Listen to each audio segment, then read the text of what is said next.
Molecular engineer in a doctoral program at Caltech. Caltech's one of the top science college universities in the world, and he's a really bright kid. And he had gone to Johns Hopkins in different voices. So if I write, and I'm not going to do the ones we did at school, these are poems for kindergartners. So you're going to notice that the voice of this poem is a kindergarten voice, and the stuff in the poem is kindergarten stuff, and the rhythm is a kindergarten rhythm. No fear. I need my glasses. I basically know this by heart, but if I forget a line and I have to look down, I'm going to be really embarrassed, you know? Here we go. No fear. T-Rex, big and tall. Me and that. Take two. That was effective. Let me go back. T-Rex. I'm sorry. No fear. T-Rex, big and tall. Meanest monster of them all. Pterodactyl in the sky. Holy mackerel. It can fly. Stegosaurus. What a shot. Armor plate as hard as rock. Brontosaurus, fancy free. Holy smoke, it ate a tree. Megaraptor. Giant jaws. Giant paws. Dinosaurs I do not fear because they are no longer here.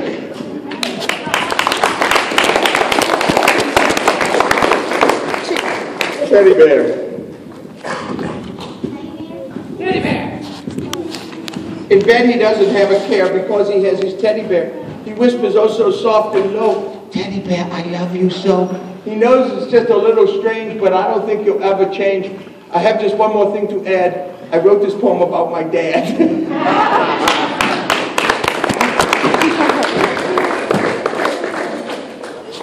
So, I also write, so then the voice of the poem, this book is, the voice of the poems in this book are for older children. This is one of my favorites. It's a letter to the Tooth Fairy. You'll notice that the clap-along rhythm disappears. The rhymes are more sophisticated. The content is more complicated. And it's much less along thematic lines. And it's much more of a story, which older children can follow. The name of my poem is A Letter to the Tooth Fairy. Dear Tooth Fairy, I look under my pillow and what do I see? My tooth on the bed looking back at me. When a kid loses a tooth, the Tooth Fairy pays, but my tooth's been waiting for 3 whole days. Now listen, Tooth Fairy, this is not very funny. Come get this tooth and leave me some money. Sincerely, me.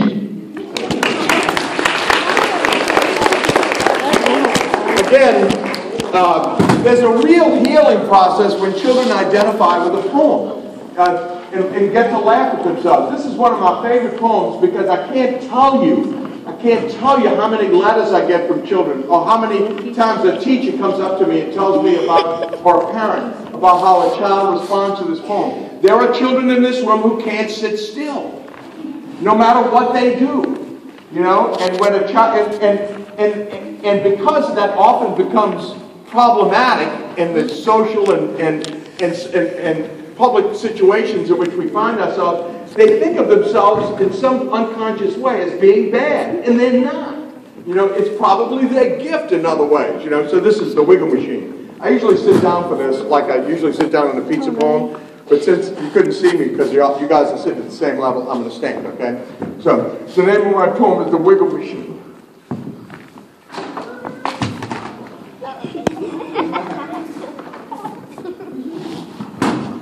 My teacher gets angry and makes a commotion. Why can't you sit still? You're always in motion. I promise I'll stop. I promise I will, but then I'll look down and I'm not sitting still. I'm bobbing my head, I'm tapping my foot. My booty is bouncing in my left leg foot. My hands are like monkeys, they jumping around. I try, but I can't keep them down. I'm like a typhoon, a storm on the ocean. My body's a swirl of continuous motion. I'm really not rotten. I'm really not mean. I'm just a perpetual wiggle machine.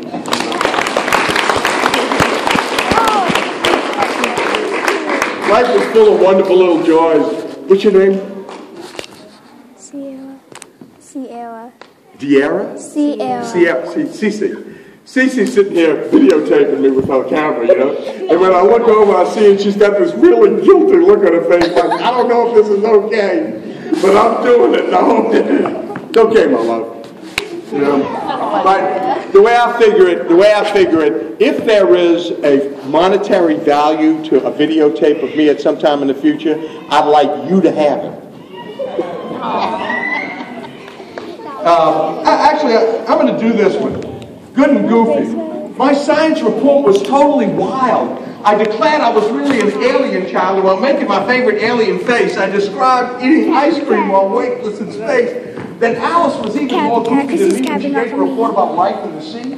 At the end, her behavior caused quite a commotion when she crawled like a worm on the floor of the ocean.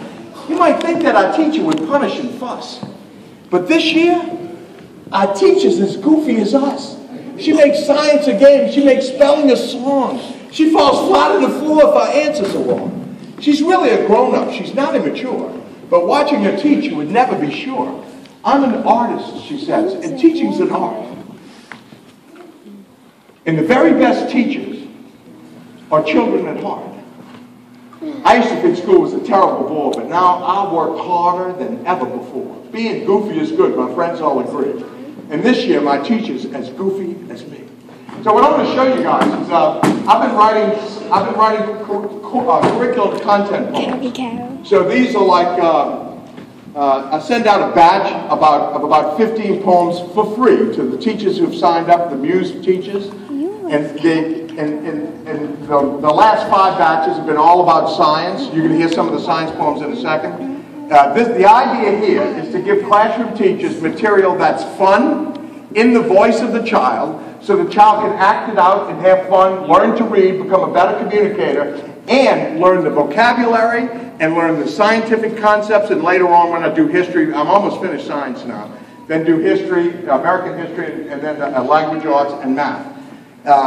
So that they can actually perform these things and learn while they're having fun. You know, in the past 20 years, it's been kind of crazy. They did No Child Left Behind, and somehow they were going to get children to improve by testing them more often. And then they did, and now they're doing core curriculum, which is a great thing, but it's still not giving teachers what they need in the classroom. You know, really active, fun, powerful material where children can actually have fun while they're reading and while they're learning. So some of you teachers will be signed up for this. If not, you can encourage them to sign up for the Muse Project. It doesn't cost them a thing. So, all right. Here's an example of a science poem in the Muse Project, the cookie journey. So there's all this vocabulary in the digestive system, okay? And when the child learns this poem, they'll enact it out. They'll learn the vocabulary and also learn how the digestive system functions. The name of my poem is The Cookie Journey. I'm just a cookie on a plate, awaiting every cookie's fate. I'm going to do this fast because we got to make up some time. Oh, someone bit me. Oh, the fear. Holy smoke, it's dark in here. Tooth and apple sharp and white, tearing, grinding left and right. Saliva swishing all around. Oh, no. I think I'm going down. This esophagus thing is a very tight space. It starts at the neck right under a face, a breathing, squeezing kind of hose that deep into a stomach goes. Feel the acid, feel the burn. The stomach has begun to churn. I'm turning to liquid, I'm turning to gas. Digestive progression is terribly fast.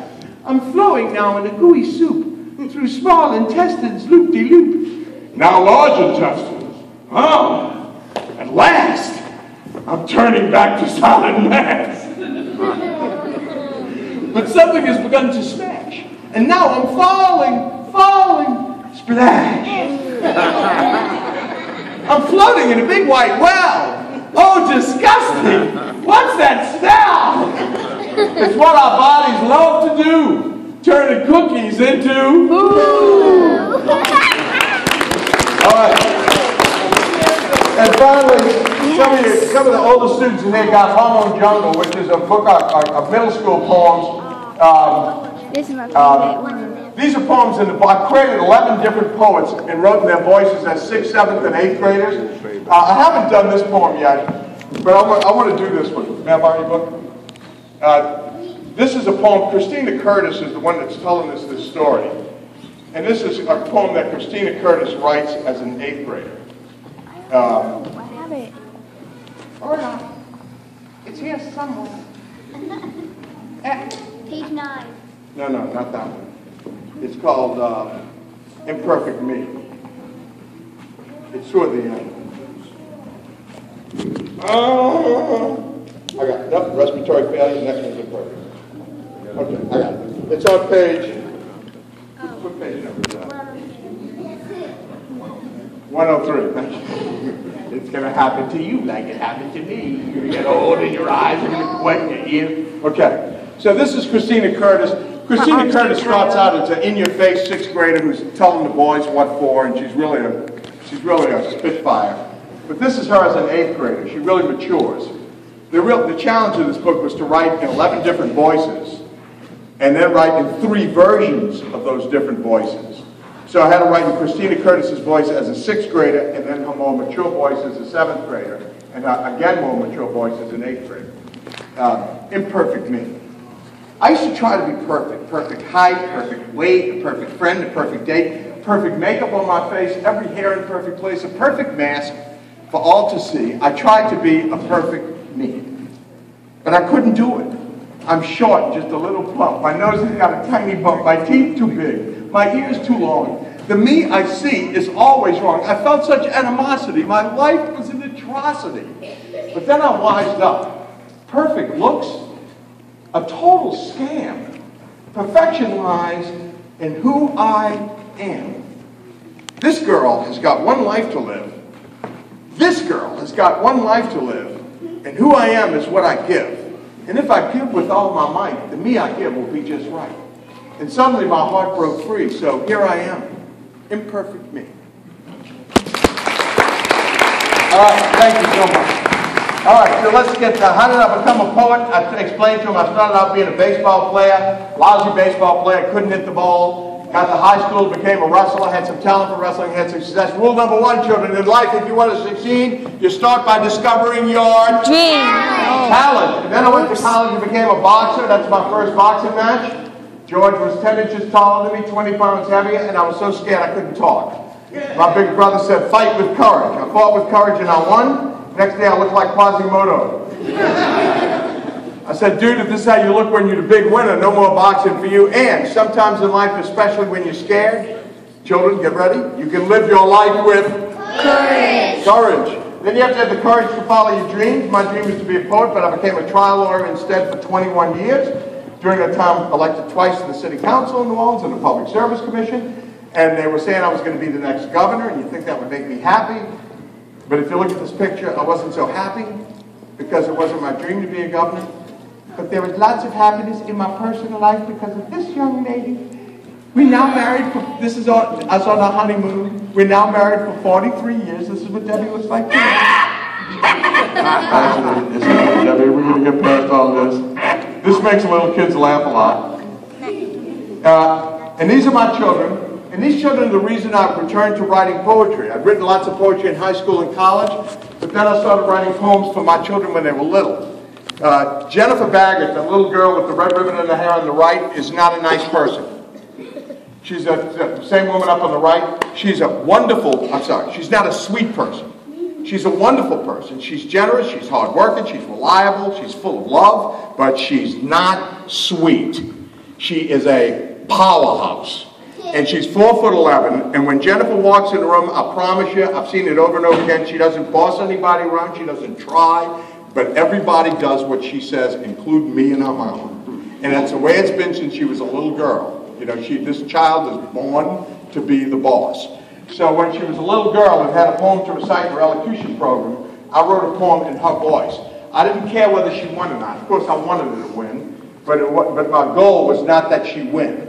My goal was that when my little child stood up in front of an audience to recite a poem, I wanted an audience was going to respond to her or not.